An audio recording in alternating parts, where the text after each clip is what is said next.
गुरुवे नमः। विष्णुपदाय कृष्णप्रस्थाय भूतले श्रीमते भक्तिवेदांत स्वामी नामिने नमस्ते सरस्वती देवे गौरवाणी प्रचारिणे निर्विशेष शून्यवादी पाश्चात्य देशतारिणे। जय श्री कृष्ण चैतन्य प्रभु नित्यानंद श्री अद्वैत गदाधर श्रीवासादि गौर भक्त वृंद। हरे कृष्ण कृष्ण कृष्ण हरे हरे, हरे Ram Ram Hare Hare. Krishna. Okay, today's Srimad Bhagavatam topic is third canto, 14th chapter, pregnancy of Tithi in the evening.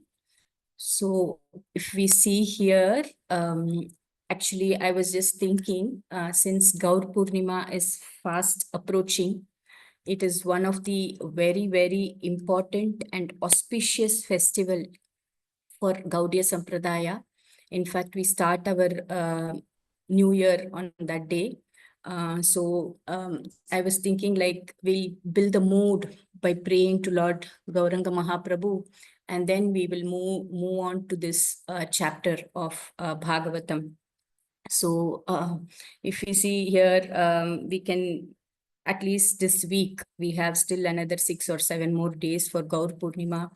By remembering and focusing our hearts and minds on his pastimes and Leela, we can see how we can become more and more connected to Gauranga Mahaprabhu and actually improve in our, get more advanced in our spiritual life. So that is very, very important because Gauranga Mahaprabhu is the only, if at all we have to go back to Godhead in this lifetime, it is only by the mercy of Gauranga Mahaprabhu we can actually go back, because as such we don't have any qualifications by ourselves, and our endeavor, we know how we are struggling in our day-to-day endeavor to do our sadhana and as sadhakas. But just by the mercy of Gauranga Mahaprabhu, it is very, very easy, very, very easy actually to be able to be in devotional service. So if we see in one day of Brahma is 1,000 Divya Yugas or 1,000 Chatur Yugas, and in those one Divya Yuga actually one Divya Yuga Krishna comes. So that was in Dwapara Yuga when he came. And immediately, as soon as Krishna comes, Gauranga Mahaprabhu follows in the next Kali Yuga. So that is, which is 500 years back. Krishna himself came as Gauranga Mahaprabhu, and he just came to give I mean, as a Yuga avatar, in the mood and luster of Srimati Radharani, he came as Yuga avatar and just came to give us Krishna Prema. Just by chanting the holy name, how we can purify our hearts and how develop love for Krishna Prema.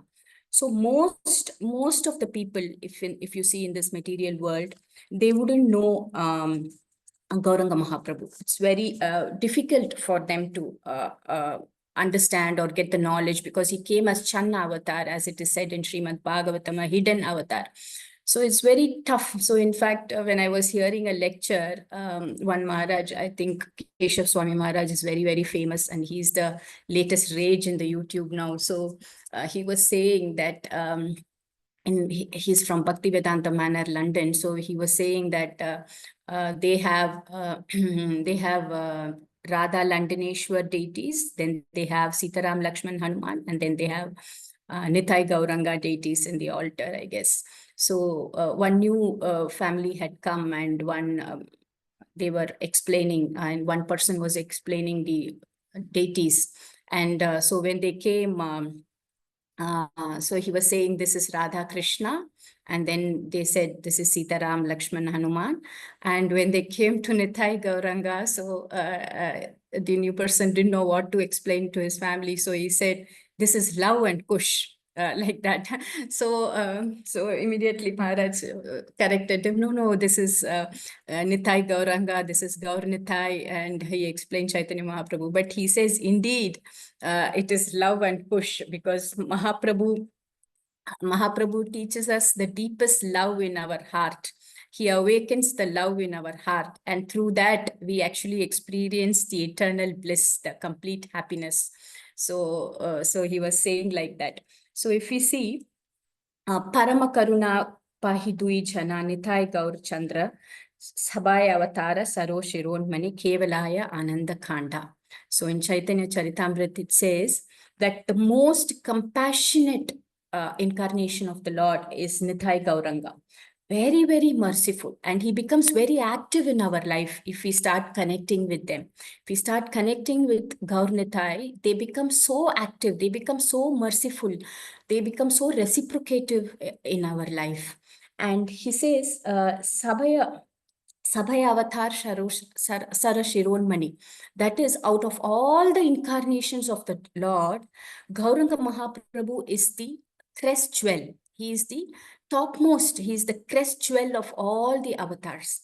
And just to give Ananda to all the devotees, just to give Ananda, not on the basis of any qualification, even to the lowest of the person, he is ready to give this Ananda by chanting the holy name and developing Krishna Prema. So that is the, so if we are able to really feel for Gauranga, if we are able to actually really call out to Gauranga, then we will be able to actually be able to develop love for Krishna. So if we see here, Gauranga Mahaprabhu comes to teach us four main things, we can say, out of many of the teachings, four things he came to teach us and how it is actually connected to Srimad Bhagavatam. And then on, we will move on to our chapter of Srimad Bhagavatam. So if we see here, first thing Gauranga Mahaprabhu came to teach us is to love, is to, give love and receive love. So, Prema Pumartha Mahan. So he says that developing genuine affection and love towards the Lord in our heart. So that is what. So our first goal of life is to love, is to love. So whom are you going to love? Who is your object of your love? So that he says, the second point is Aharadhyo Bhagavan Vrajesha Tanayas Tatthama Vrindavana. So who is your object of your love? Your goal of your life is to love. When you love, when you give love, you experience love. When you start approaching the Lord, you feel very bliss, you feel very happy, you feel very content, you feel very satisfied. So, and who is your object of your love? Whom should you worship? Whom should you show your love to? Aradhya means worship. And who is that worshipable person? Bhagavan, that is the Lord. And who is that? Brajesha is the controller of Braja. Who is the controller of Braja?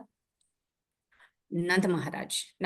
So Tanayas is son. So Nanda Maharaj's son. So he is your worshipable Lord. He is your object of love. And where does he say? Tadhama Vrindavana. He stays in Vrindavana. He is that Krishna. You should actually start worshipping, show your love, you have to develop that love. So if your goal of life is to love, and if your object of your love is Krishna, how do we learn to love him? How do we develop that love? So the third point here, Chaitanya Mahaprabhu says is, how do we learn to develop that love? From whom do we learn to develop that love? Who has the devotion to the Lord? From whom do we get that love and devotion? So he says, Ramya Kachit Upasana Vrajavadu Vragenya Yakalpita. Vargenya Yakalpita. So he says that the Vrajavadu means the gopis of Vrindavan. The gopis of Vrindavan has the highest type of worship. Among any type of worship, among all the jnanis, the gyanis, the sages, among anybody, the gopis of Vrindavan has the highest type of worship. And so we have to actually learn to love Krishna like the gopis of Vrindavan. We have to learn to actually, because the gopis love is very, very selfless, as we all know from different pastimes of the Krishna book and Srimad Bhagavatam 10th Canto. We have seen the gopis love is very selfless. They are ready to risk their lives for Krishna in any aspect, very, very selfless. So they don't hold back anything. They just don't hold back. Actually, if we have 10 things, we give one to Krishna and keep 9, the rest of the 9 for us. No, okay, for the sake of giving, okay, Krishna, this is for you. And the rest of the 9, we want to hold back for us. But actually, Krishna is not looking at what we are giving. So Krishna is looking at what we are holding back behind our hands. Know what we are holding back. So Krishna says, I'm interested in what you're holding back. So he slowly matures us into a wonderful devotee by pulling out everything what we are holding back. You're holding back. You can't forgo your sleep. Come in Brahma Muhurta and start chanting for me. So slowly, the more and more we are able to give to Krishna, the more and more he is reciprocating very, very nicely. So that selfless love is what we have to develop. And that selfless love was actually very, very puzzling or amazing for Krishna himself. How these gopis are experiencing this sort of love for me? What is it in it for them, like, to experience this sort of love for me? So that was very puzzling, and that was one of the reasons, I mean, especially Radharani's love and affection for Krishna was not able to, though he was the recipient of that love, he was not able to experience that love in the heart.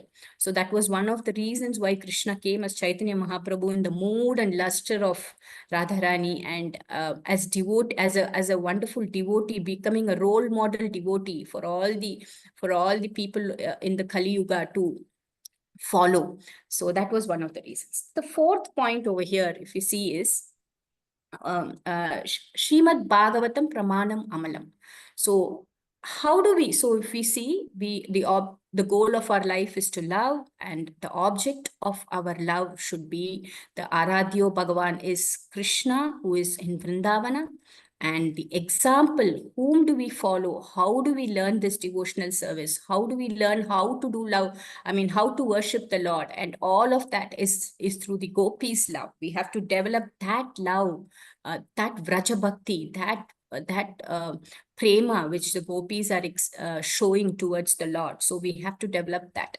So how actually, from where do we get that? From where do we learn that love? So here, Mahaprabhu says, Srimad Bhagavatam Pramanam Amalam. So here, Amalam is the spotless. So he says Srimad Bhagavatam is the spotless literature where you can actually learn the devotional service from. So you can learn is a guidebook for our loving devotion, to develop our loving devotional service.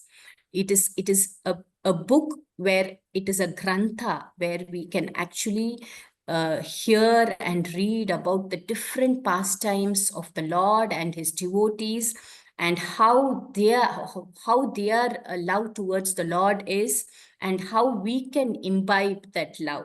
So if we are able to absorb our mind and heart in Srimad Bhagavatam, because Srimad Bhagavatam teaches us the topmost religion. That is, it says, no, Dharma Prochita Kaitavo Atra. That is in the beginning of the Bhagavatam itself, the first canto, I think the second shloka itself, it says that Bhagavatam rejects all the cheating religion.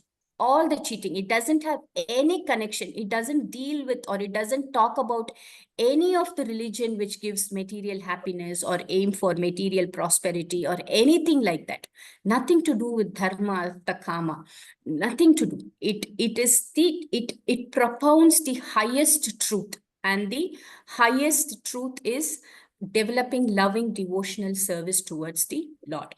So throughout the Bhagavatam, that is what is constantly actually the highlight of the Bhagavatam, with so many examples of devotees and so many ways, the way Lord is reciprocating to devotees in their difficult times, the way Lord is actually making them come closer to him. So Srimad Bhagavatam is the guidebook actually for developing that loving devotional service. So these are the points actually Chaitanya Mahaprabhu is actually by his mercy, he's teaching us that how important, if we are able to focus and observe our mind and hearts in reading and hearing Srimad Bhagavatam, then we will be able to develop that loving devotional service as the gopis of Vrindavan, and we will be able to worship the Lord, who is going to be our object of love.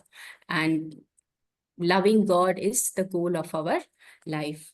So with this, we will move on to actually the chapter where in Srimad Bhagavatam, with this prelude of how important Bhagavatam is, and we should be very, very thankful for all the Radha Govindji leaders for conducting this weekly Bhagavatam session, where we are able to actually understand in a very systematic and organized way, chapter wise, at least the summary of Srimad Bhagavatam, which brings in the interest for us to actually start reading Bhagavatam. So this chapter is one of a very, very important chapter in the Bhagavatam, because it talks about the common pitfalls and mistakes most of us, I mean, all of us make in this material world. And also it is a very, very sensitive topic. So when actually I was supposed to, I mean, we were supposed to, this sector was supposed to give the class next week, and I exchanged this class for today because we had some other thing to do next week. And after I exchanged, I saw the topic and I was thinking, oh, Krishna, this topic is quite a sensitive topic to actually talk about or deal with. But as we know, Bhagavatam talks about all the topics in the world one can imagine of.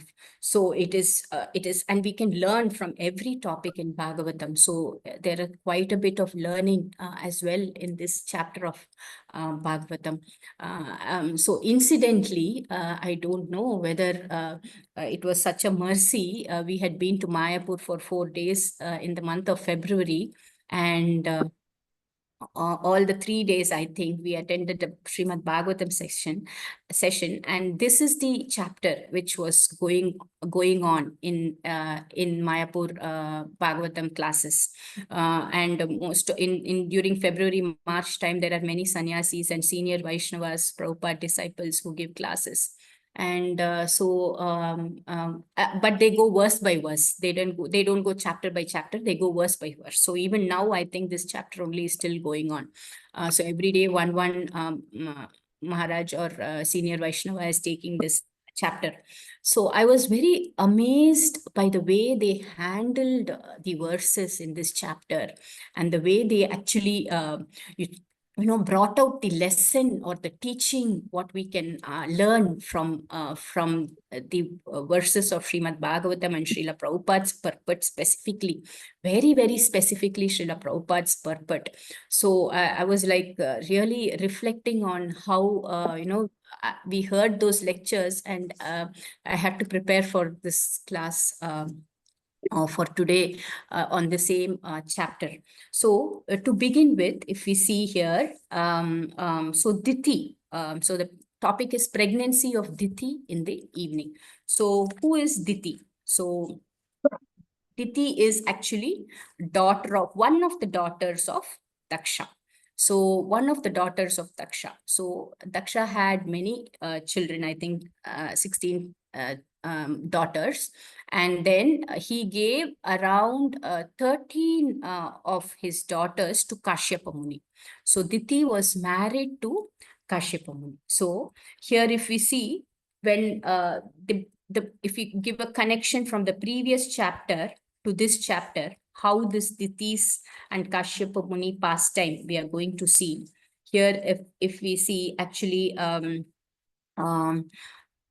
I think Swayambhuva Manu was created by Lord Brahma. So when Lord Brahma created Swayambhuva Manu, what happened was, Swayambhuva Manu was created to procreate, and then he was actually asked to,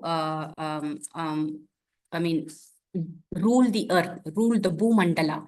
So that was the job which was given to Swayambhuva Manu, the first Manvantara. There are 14 Manvantaras, and Swayambhuva Manu was the first one created by Lord Brahma. So when when Swayambhuva Manu came and he saw that Bhumandala, the earth was not there. The earth was actually drowned in, what to say, in the Garbhodakashayi ocean. So actually, Swayambhuva Manu was very puzzled. I'm not able to. So he went back to Brahma and he said, Earth is not there. So here, Swayambhuva Manu says, I'm not able to find. I'm not able to find the earth. So then Lord Brahma, he creates out of the nostrils of Brahma, a small boar who's just thumb size comes out, and he grew to be a big elephant. So Lord comes through the nostrils of Brahma in the form of a wild boar, and he grew to be in the size of a big elephant.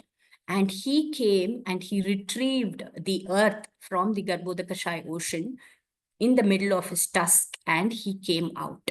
So if we see in the last chapter, two Varahadev avatars are mentioned. So one in the Swayambhuva Manu Manvantara, and there is one more Varahadev avatar, which is in the Shakshusha Manvantara. That is the sixth Manvantara of Brahma. So this actually, so in the first Manvantara, that is Swayambhuva Manu's Manvantara, the Varahadev is Adi Varaha or Shweta Varaha, and he retrieves the Bhumandala, that is the earth. In the Shakshusha Manvantara, he also retrieving the earth, and also he is called the Neela Varaha, or the Rakta Varaha. So if you see over here, the first four verses of this chapter, Vidura inquires about Neela Varaha. So who is this Neela Varaha? In the Shakshusha Manvantara, the Rakta Varaha or the Neela Varaha, he not only retrieves the earth or the Bhumandala or Bhumi, he also actually fights against the demon Hiranyaksha, and then he wins over him. He actually kills Hiranyaksha. So Vidura has so many inquiries, Vidura has like, who is this Hiranyaksha? Why did he have to fight against the Lord? I mean, so Vidura was very, very eager to know more and more about the Lord's avatar of Varahadev, and about why Hiranyaksha had to come, and who is this person, and all those things. So why, I mean, sometimes we ask, are we progressing in our spiritual life? Sometimes what are the symptoms that we are progressing in our spiritual life, like that we have a doubt on ourselves? Actually, in one of the senior Vaishnavas were saying, one of the symptoms that we are progressing in our spiritual life is to have that eagerness to hear more about the Lord, to dwell more about the topics of the Lord instead of other mundane topics.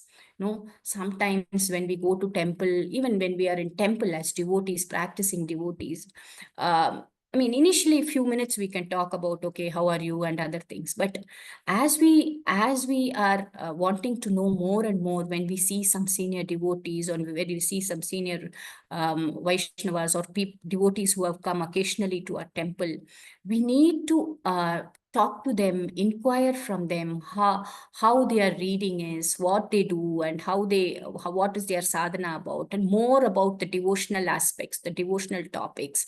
Any particular topic we have doubts, we can clarify. So these are the ways that we can utilize our time and the association of devotees. So we have to show our eagerness to hear more about the topics of the Lord, and eagerness to dwell on the topics of the Lord, to contemplate, to see, to do the smarana and mananam, how we can actually imbibe those teachings in our life. So that is so Vidura was very eager, wanting to know. So do you think Vidura actually doesn't know any of these topics? being Vidura himself, he was an advisor to Dhritarashtra. He's a great visionary, a very mature devotee. He has handled many challenges in his life, and he has, he has come to this path of spiritual life, completely leaving the royal palace. And do you think Vidura wouldn't know the story of even normal people like us? Hiranyaksha, Hiranyakashipu, we know the whole story, Jaya, Vijaya, this, that, and so. But again and again, Vidura wants to know more and more.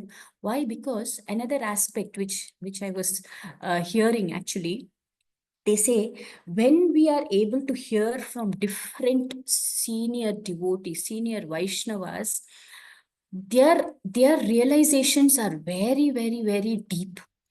They have different types of each Vaishnava is connected to the Lord in through their heart, and they have different realizations in their heart, and their faith, they have deep faith which is instilled in their heart.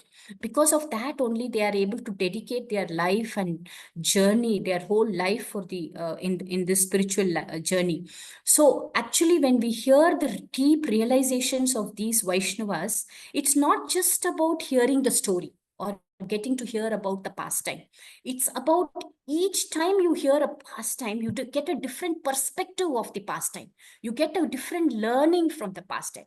This Damodar Leela, every Kartik month for the last 10 years, we are telling.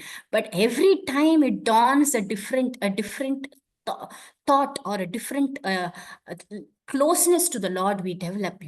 We see that innocent face of the Lord. We feel that attraction towards the Lord. So many things we can develop. So different devotees have different realizations, and their faith are deep down in their heart. That faith, what they have, get transpired to our heart just by hearing from wonderful devotees, pure devotees, pure Vaishnavas. That faith which is in their heart, actually, it is a heart to heart transformation. It is not a mind to mind transformation like a modern educational system. So that faith actually just gets instilled in our heart, and we feel for the Lord. We start feeling for Krishna. We start doing something for Krishna. Why am I too should do something. I too should start learning Bhagavatam. I too should start reading Bhagavatam. So that connection from the heart pushes us. It pushes us in our spiritual journey, and it makes us more and more do devotional service. So it carries a lot of weightage. So all the time we should be eager to hear from different Vaishnavas. I know one Mataji, in our temple, after one or two incidences of meeting her, I take pleasure in sitting with her for prasadam, or standing in the line for queue for prasadam, because even if it is 5-10 minutes, that Mataji will start telling, Mataji, I heard one pastime. Shall I tell now? Very innocent, very innocently. And in that 5 minutes, or in that 3-4 minutes, she will share some pastime, and she will smile and laugh, and so happily she will tell that pastime. And I will think like, oh Krishna, like just in 3-4 minutes, she has just conveyed something so with so much of gravity into my heart. So I was, and so whenever I see her in the temple, I don't miss to talk to her even for 3-4 minutes. Mataji, what did you read? Mataji, what did you do? You heard somebody, or did you learn some kirtan like that? So I really enjoy that association. So we have to look out for these sort of devotees. They're all our hidden jewels wherever in our temple or wherever we go, Mayapur, Vrindavan, whichever dham we go. So we have to be very eager in that mood. We have to go to grab from devotees. So that was the mood of Vidura. That was the mood of Vidura. In fact, in the fifth to seventh shloka, if you see verses, if you see, Maitreya congratulates Vidura. So not only that we will be benefited, even our Guru Maharaj, even our senior Vaishnavas in our parampara, they will be very happy with the inquiries you make. they will be very, they know that, oh, this is a very sincere devotee. He wants to learn something. He wants to really progress. So they will be, and because of their happiness and their feeling, they will bless us immensely. They will shower their mercy on us, and they will be so happy to talk to us about the Lord. So similarly, Maitreya was so happy. Maitreya said, it is, your inquiry is befitting a wonderful, pure devotee. And Maitreya was so happy. And in the sixth verse, Maitreya gives a very nice example. He says, Dhruva Maharaj listened to the instructions of Narada Muni even as a child, and all the time Narada Muni was guiding him as he was growing up, and everything. And at the end, when Dhruva Maharaj has to go back to Godhead, the chariot comes, the Pushpaka Vimana comes, and he has to climb the chariot, and Dhruva Maharaj is seeing how to climb the chariot, and then if you see. Yamaraj is waiting with folded hands, and he bends down, and Dhruva Maharaj puts his feet on top of Yamaraj, and he climbs onto the chariot. So symbolically, even the Lord of Death bows down to a pure devotee, to go when he goes back to Vaikunta. So there is a wonderful verse actually in Bhagavatam for this, which I'm not able to memorize or even note it down. So, but this is the essence. So that was what Maitreya Muni is recalling, and he is actually telling over here in the sixth verse. So Maitreya Muni also heard from Lord Brahma himself. So all these things. So 5 to 7 verses, Maitreya Muni actually congratulates Vidura. Then 8th to 15th is the way Diti. So Diti, as we know, we have seen Daksha's. One second, just give me a second. I think I have to mute. Krishna.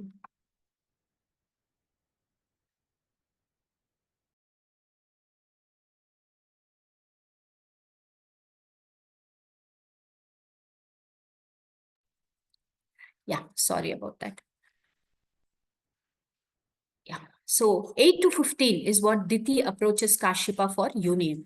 So Diti is actually Daksha's daughter and married to Kashyapa Muni. So Kashyapa Muni, so Diti is actually having this sexual urge, and she wants to actually get a son, because all her sisters who are married to Kashyapa, all are already having sons, and all of them are actually what to say, very, very, I mean, got married after Diti, but still they all are having sons. So here, Diti says that I'm not able to control my emotions, and so somehow you have to impregnate me, and I need to get a son. So be merciful unto me. And she starts instigating Kashyapa. So here, one of the lesson over here is, how obstinate, if you see in the 6th chapter of Bhagavad Gita, Chanchala hi mana Krishna, the three characteristics of the mind are flickering, obstinate, and restless.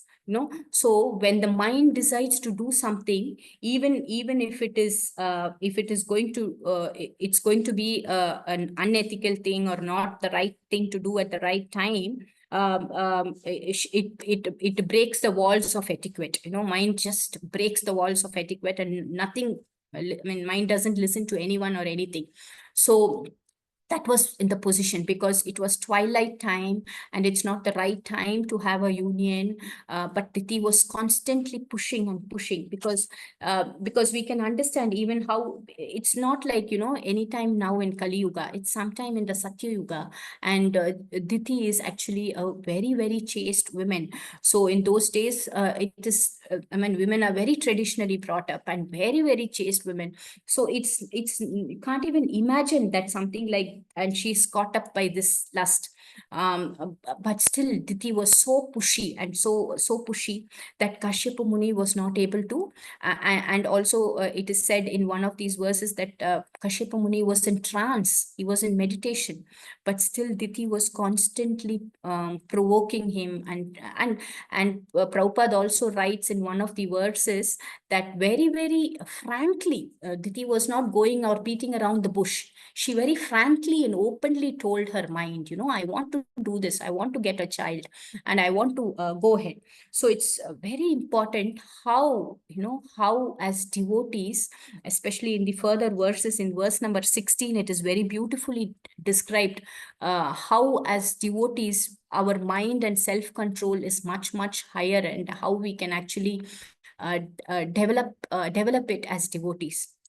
So yeah, so the 8th to 15th verses, Diti gives different reasons for her to have a child and to have a union with Kashyapa, and how she's not able to bear the lusty emotions and other things. Then 16 to 21 verses, Kashyapa glorifies Diti. So here also, Kashyapa, actually, he tries to tell Diti in a very gentle and soft words. He tries to convey to Diti that, it's not the right time.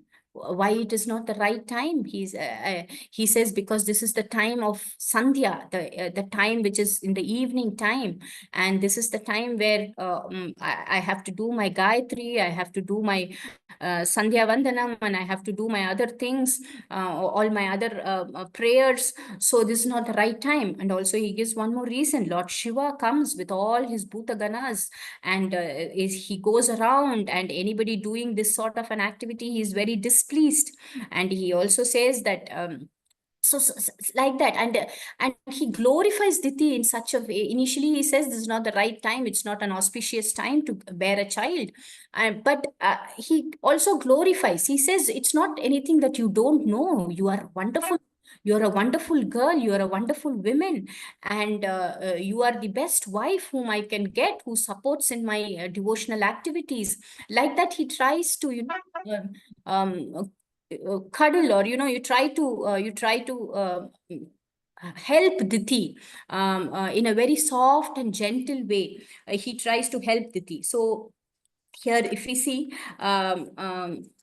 yeah, so he actually, Diti was constantly pushing, and but still, Kashyapa Muni is said that he did not have enough self-control. So he was, even though he was trying to tell Diti, or he was trying to stop Diti, but he himself was not completely in control of his mind and senses. So in the 16th verse, Kashyapa glorifies his wife, right? So in the 16th verse, actually Maitreya Muni actually applauds, or he actually calls Vidura as a hero. Oh, hero, you are much more self-controlled. You actually, because Maitreya knows that Vidura is a very, very pure devotee. And for pure devotees, the self-control is very high. It's very, very high. We know in the case of how Haridas Thakur, he was able to actually reject the advances of the prostitute. So you are much more self-controlled. But Kashyapa Muni, he was Brahmavadi. So he was in trance, meditation, following Jnana Yoga and other things. His self-control was not high as a person who was following devotional service and bhakti yoga, completely surrendered to the Lord, completely depending on the Lord. It was not like that for Kashyapa Muni. So actually, Kashyapa Muni gave in. He gave in, and also even before that, Kashyapa Muni, after glorifying his wife. So if we want to take note of these verses, especially the verse 18, 19, it is very nicely, the importance of Grahastha ashram is very, in the purport, Prabhupada mentions lot of points about how important Grahastha ashram is, how a wife supports a husband, and how a husband takes the wife back to Godhead. Many points are mentioned. So when you're free, you can go ahead and read 18, 19, 20, 21. These verses are very important. So Kashyapa gives reason for actually at least postponing the union from 22 to 29 verses. He says it's Lord Shiva is not going to be pleased. And whenever something like this happens in the Sandhya time, when Lord Shiva is roaming around with the Bhutaganas, these ghosts go into your womb, and you will actually deliver unwanted children. You will deliver children who are not right for the society. So Kashyapa gives so many reasons, and he gives many reasons about Shiva is very Shiva. He considers Shiva as his brother. Why? Because Shiva is married to Sati, another daughter of Daksha and Diti's sister. So he says Shiva is my brother, but he's not going to be concerned about any relative or not non-relative or anything like that. He sees everybody the same, and he watches with his three eyes, and he is going to be very scrutinizing. So he's not going to forgive us for this act at this time, at this inauspicious time. So if we are going to displease Shiva, because Lord Brahma himself listens to the instructions of Lord Shiva. I myself follow Lord Shiva. So many reasons from I think 22 to 29, he glorifies Lord Shiva, and he says many things. So then finally, with Diti not listening to any of these things, verses 30 to 36 actually. The union happens, and once the union happens, Diti repents for her mistake. Once she repents for her mistakes, then she said, like, I am very scared now. I am really worried about what Lord Shiva is going to do. I just hope he saves the child in my embryo, and I feel very repentant for my mistake.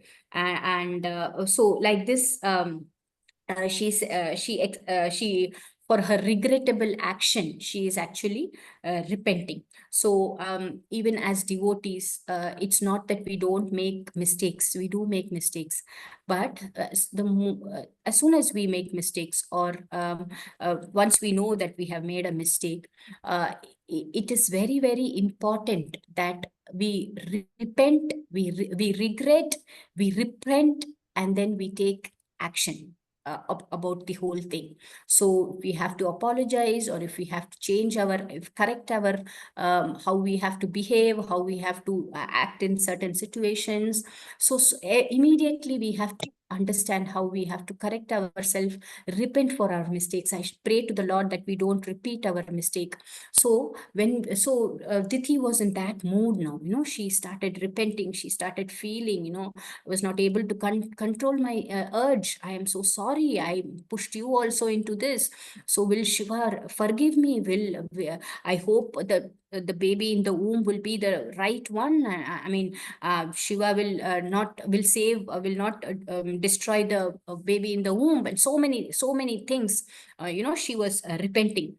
And then Kashyapa Muni predicts, Kashyapa's prediction and Diti's request. So 37 to 43. So here Kashyapa says that because of your very regretful mentality, and you didn't even take my advice. You were very, very impatient. You neglected my advice.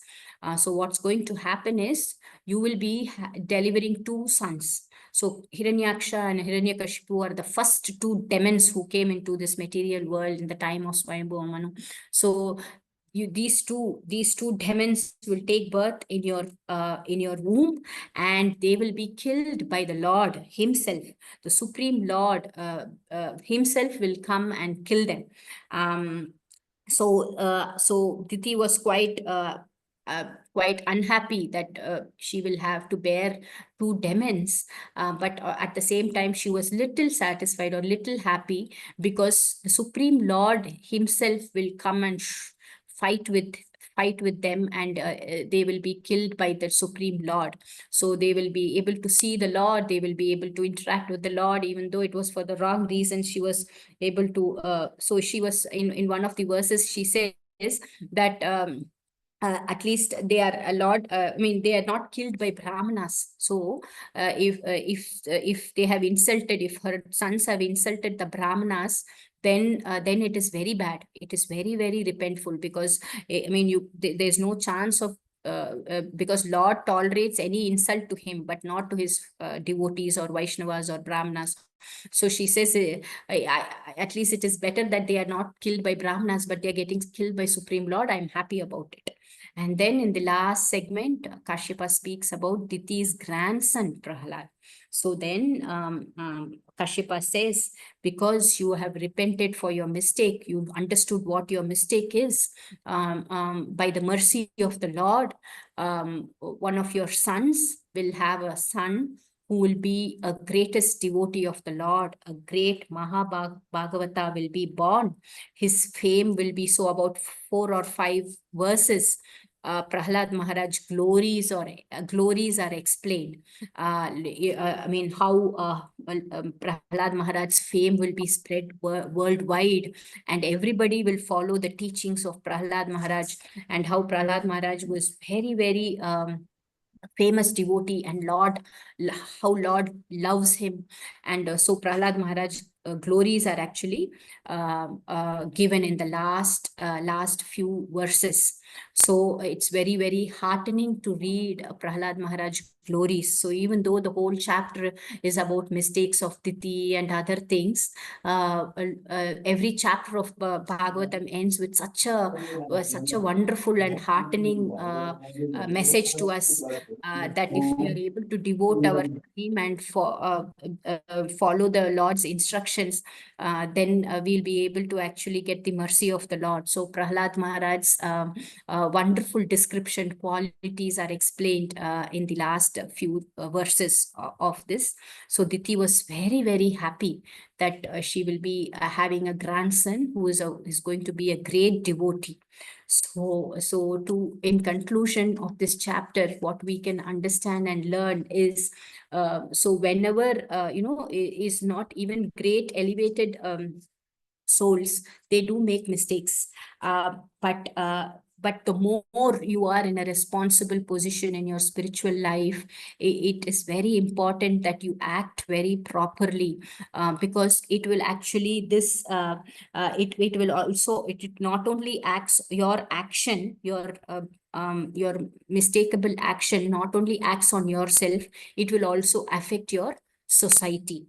So in Diti's case, actually, she was the reason for the two demons to bear the two demons, for the two demons to come, because she united in a very inauspicious time, and the two demons were born. I mean, they were in her womb, and they came, and they created havoc in the material society, and they they disrupted the whole material world. If we are in a very responsible position in our spiritual life, it is very important that every action and every word we say, we are very, very cautious, and we are very responsible for it, because it might also affect the people around us, the society.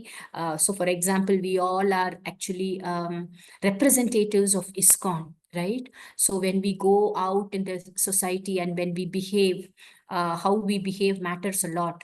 You can't you wear kantimala, you put tilak, and you can't fight like a local over there, hey, we like that. So we have to be very, very, every situation we need to know how to handle, and we have to always bear in mind the Lord's instructions, and and that we are servant of the Lord, and whatever happens is by the Lord's arrangement, and not lose our temper, our mind and self control. So these points, if we are able to keep in mind, it will be very helpful, because we are responsible in the society as ISKCON members. So that is one of the lessons we can learn from this chapter, and many other lessons as we have discussed. So with this, I actually conclude the class. So if I have anything inadvertently made any mistake or any offense, please forgive me. Thank you for giving me an opportunity to speak about Srimad Bhagavatam, and wishing you all a very, very happy Gaur Purnima. Please keep your mood very high during the Gaur Purnima. Also, just one small thing, we have taken Abhishekam Seva for Gaur Purnima, for Lord Gauranga Mahaprabhu. So please come in large numbers and participate in the seva. Even a small little seva for Gauranga Mahaprabhu, he will very nicely shower his mercy on us. So thank you so much. Hare Krishna. Yes, Prabhu.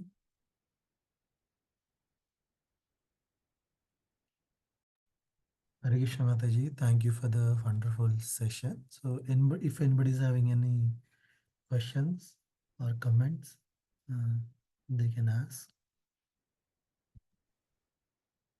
Hare Krishna Mataji, Dandar Pranam.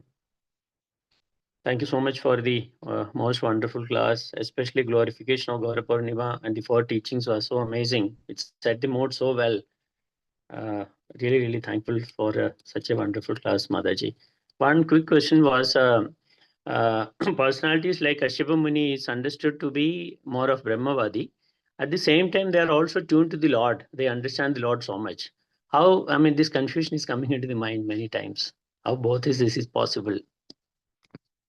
Sorry, if I get your question right, Prabhu, he's also a Brahmavadi and he's also truthful to the Lord, right? What is that? It's tuned towards, he understands a lot and his mood and how he's going to come, how he's going to incarnate and kill the sons born. Everything they understand also. So that means they understand the glories of the Lord so well, but at the same time they are also Brahmavadis. So how this works out, I don't know.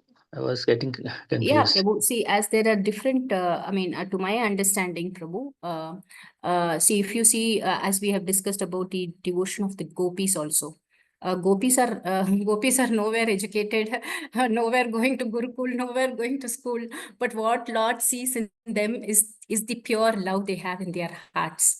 So even if you are knowing the Lord, even if you can predict about the Lord, even if you know so much about the Lord, it's how much devotion and genuine affection you have for the Lord. So that is the Bhakti Yoga, which is the topmost religion and the highest devotional service, which we are trying to practice and we are trying to achieve. So all other yogas like Brahmavadis or Jnana Yoga or Dhyana Yoga or Karma Yoga, everything comes below that. Or for example, or for in other words, all those yogis who are following the other path, they have to reach Bhakti Yoga, and then only they can be able to um, attain the mercy of the Lord. I mean, in general, if you see, they may be very knowledgeable, they know everything and all those things. But what Lord sees in a complete devotee is the complete surrenderance and the complete dependence on Him. So that may not be as much as a devotee has. So, I mean, my understanding is this. If Premdatta Prabhu or any other leaders want to see any other point on this aspect, we can. Thank you, Mataji. Thank you so much. Clear. No, I think you rightly said, Mataji, because the very apt example which you gave was about Vidura, that when Maitreya Muni is glorifying Vidura more than Kashyap Muni. As Rajesh Prabhu was saying, that he is full knowledgeable. He understands that what is the future. He is going to kill Hiranyaksh and how Prahlad Maharaj is going to be this thing. He also understands the position of Lord Shiva. Shiva is going with in the evening, all the demons. But as you rightly said, that it may not be the pure love for God. Bhakti teaches us the pure love for the Lord. So that stage is the highest of all this thing. Their understanding, as we read in Bahunam Janmanamante Gyanvan Mam Prabhatyate. So, even after reading so much of scriptures and this thing, our understanding still may not be, perfect, in the sense we still, Mataji said that Kashyap Muni was Brahmavadi. So, although understanding the position of Lord Shiva, Lord Narayana, and Lord Brahma, and still, thinking the absolute truth is Brahma Jyoti. So in that sense, I think devotees are very fortunate. I consider that dumb people like us, we get the absolute truth. We get in the very first introduction to Bhagavad Gita. Prabhupada is writing first truth. Krishna is Supreme Personality of Godhead. And he is explaining that why Krishna is Supreme Personality of Godhead. Even the introduction of Bhagavad Gita, because anybody who takes the Bhagavad Gita, first he will read introduction. And first part of the introduction of Bhagavad Gita is why Krishna is Supreme. So, although they may be, having all that sort of knowledge, they have not ultimately understood the essence that what is the ultimate goal of life. So only a devotee can understand this. That's why a normal grasta kind of person like Vidura is glorified by Maitreya Muni in front of Kashyap, who has, who is, such an elevated soul, directly the son of Brahma. So devotees are always higher than all other. One point I remembered, Prabhu, actually. Thank you. Verse number 32, you can refer, Prabhu, Rajesh, Prabhu, like, because in this very specifically, it is said that Kashyapa Muni meditated on the effulgence of the Lord. So when Prabhu just spoke the word Brahmajyoti, I immediately thought I made a reference. So in this verse, it is said that he meditated on the effulgence of the Lord. That means he's meditating on the Brahmajyoti of the Lord. So about that is the Swayam Bhagavan Roop. So that's what, yeah. You can take a mention, a note, and you can later read it. Yeah, sure, Mataji. Thank you so much. And thank you, Prabhuji, so much for wonderfully explaining. Hare Krishna. Hare Krishna. I just wanted to mention one more point that any Brahmavadis, so they actually have an understanding that the incarnation of the Lord, they're coming from the Brahmajyoti. So obviously, they may not have an understanding like a devotee that Swayam Bhagavan is taking avatar and is trying to resolve whatever. Like it is mentioned here that he will come and kill. But so I think they have that reverence that these personality avatars are coming from Brahmajyoti. So they see Brahmajyoti in those avatars and they appreciate the Lord. Thank you, Prabhuji. Thank you. Very clear.